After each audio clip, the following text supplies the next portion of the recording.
However, some common elements include a microcontroller, sensors, actuators, and a power source. Don't forget essentials like a breadboard, jumper wires, and a soldering iron.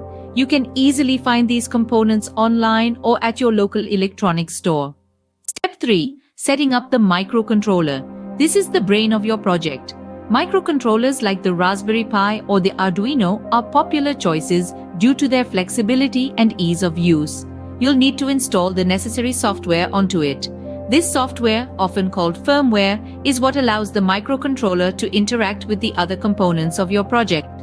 Step 4. Connecting the sensors. The sensors collect data from the environment.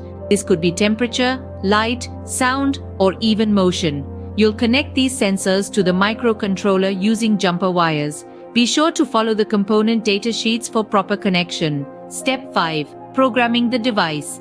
This is where the magic happens.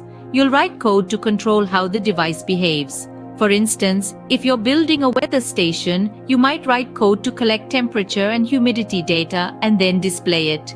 There are many tutorials online that can guide you through this process. Remember, patience is key. You might face some challenges along the way, but don't let them discourage you. Instead, use them as learning opportunities. And there you have it, your very own smart gadget, built with your own two hands. Let's quickly recap what we've covered today.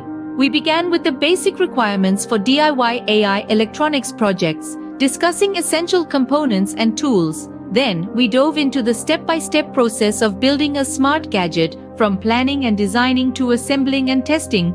Remember, building your own smart gadget isn't just about the end result, it's about the journey, the learning, and the satisfaction of creating something yourself. So get out there and start building.